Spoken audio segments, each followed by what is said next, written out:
नमस्कार दोस्तों, मेरा नाम है विमल सिंह। बालाजी स्टडी अड्डा में आपका स्वागत है। आज तारीख आपकी 1 जून 2023 की। शिक्षा संबंधित सभी अपडेट की बात एक करके करते हैं।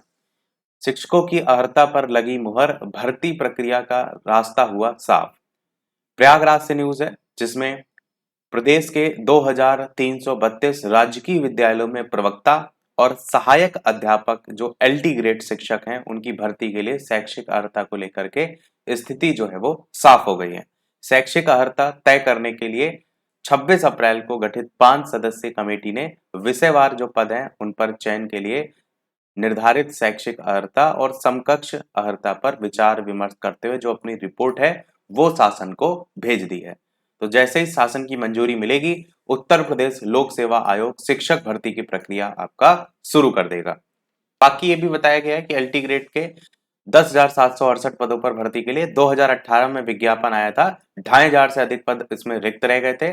और इस समय की अगर बात करें तो सहायक अध्यापक के स्वीकृत 19,300 पदों में से 6,365 और प्रवक्ता के 9,463 स्वीकृत पदों में से 3,957 पद जो है वो आपके खाली हैं। तो ये वाले पद जो है वो आपके खाली हैं, इन्हीं पर आपको भर्ती देखने को मिलेगी। अगली अपडेट आपकी है, ऐसी संस्था का विलय कैसे आप कर सकते हैं जो अब तक बनी ही नहीं है। हाईकोर्ट ने इसको लेकर के पूछा है सरकार से। प्रयागराज से न्यूज है, जिसमें इलाहाबाद हाईकोर्ट ने शिक्षा के सभी चयन आयोग का एकीकरण करके नया शिक्षा सेवा चयन आयोग बनाने के सरकार के हलफनामे पर यह कहा कि उच्च शिक्षा सेवा आयोग को ऐसे आयोग में आप कैसे स्थानांतरित कर सकते हैं जो तो अब तक बना ही नहीं है। तो एडवोकेट अनूप बर्नवाल ने बताया कि कोर्ट का कहना है कि सरकार किसी ऐसी संस्था का विलय कैसे कर सकती है जो अभी तक बना नहीं है। कोर्ट ने कहा कि कैसे एक संस्थान को एक गैर वजूद वाले संस्थान में स्थानांतरित जो है वो किया जा सकता है। ये मामला 917 सहायक प्रोफेसर की भर्ती की अधिसूचना संख्या 51 के माध्यम से वर्तमान उच्च शिक्षा सेवा आयोग जो है उसके द्वारा परीक्षा आयोजित कराने के लिए राज्य को कारण बताओ नोटिस जारी किया गया है। एक लाइन में समझेंगे तो उच्च शिक्षा विभाग भर्ती करने को लेकर के टाल रहा था।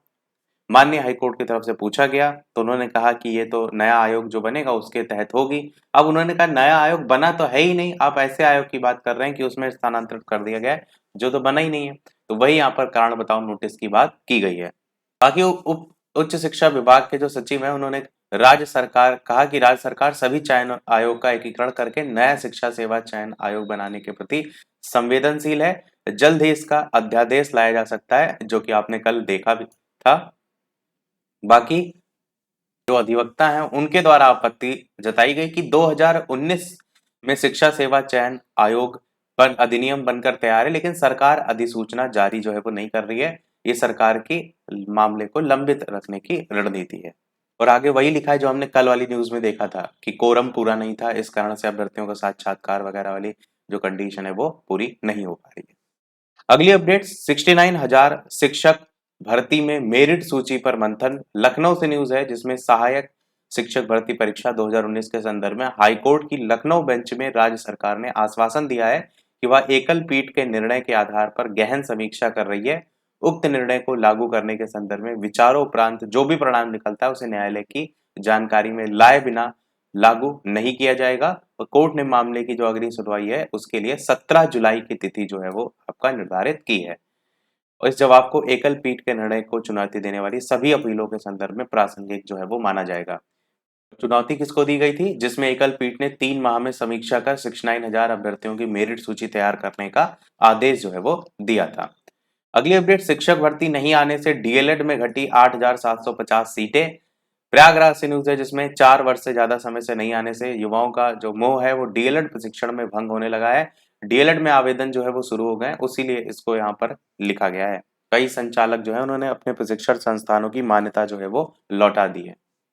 बाकी ये बताया गया 69,000 शिक्षक की भर्ती 2018 में आई थी। इसके बाद से आज तक कोई भर्ती जो है वो आई नहीं है। बाकी में शामिल करने को लेकर भी यहाँ लिखा है। ऐसे में छात्र छात्राओं का रुझान डीएलएड की बजाय बीएड की ओर जो है वो बढ़ गया है। बाकी यहाँ पर कितनी सीटें रह गई हैं तो 2,33,350 वो भी यहाँ पर बताया गया। अगली अपडेट, यूपीपीएससी में सदस्य भर्ती के लिए आज से आवेदन। यहाँ पर प्रयागराज में सदस्य के एक पद पर चयन के लिए प्रक्रिया शुरू हो गई है। 30 जून तक वेबसाइट ये है, इस पर आवेदन किया जा सकता है।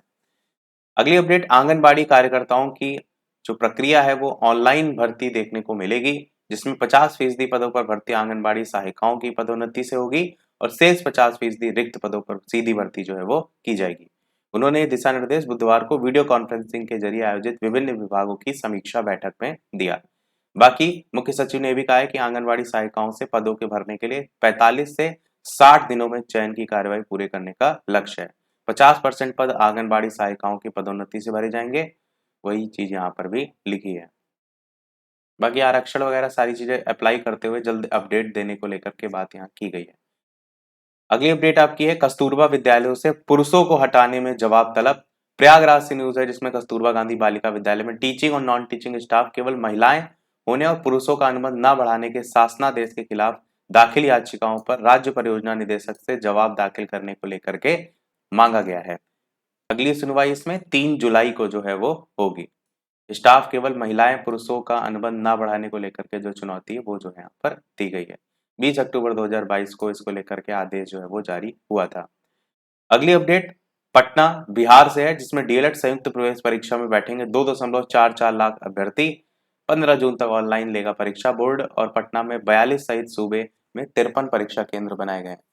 अगली अपडेट भी बिहार पटना, शिक्षक अभ्यर्थियों के जीवन से हो रहा है खिलवाड़। यहाँ पर जो महासचिव हैं उन्होंने आयोग के अध्यक्ष को पत्र लिखकर कहा है कि प्रकाशित विज्ञापन में अध्यापक नियुक्ति नियमावली में सरकार की ओर से निर्धारित प्रक्रिया अपनाए बगैर ही पूर्व से कार्यरत नियोजित शिक्षकों से भी आवेदन आमंत्रित किए गए, तो इस विज्ञापन में नियमों को स्पष्ट नहीं किया गया, वही यहाँ पर बात की गई है। बाकी पूरे राज्य में 9वें दिन शांतिपूर्ण सत्याग्रह धरना ऑलरेडी चल रहा है। लास्ट अपडेट इस वीडियो की करंट अफेयर से रिलेटेड कि कोरिया को 9-1 से रौंद कर भारत सेमीफाइनल में, हॉकी से जो है वो रिलेटेड अपडेट है। जूनियर एशिया कप जो है आपका ये चल रहा है। तो यही हमारे इस ओवरऑल अपडेट में। वीडियो लाइक शेयर सब्सक्राइब अवश्य कीजिएगा। मिलते हैं अगले अपडेट में, तब तक के लिए नमस्कार, जय हिंद।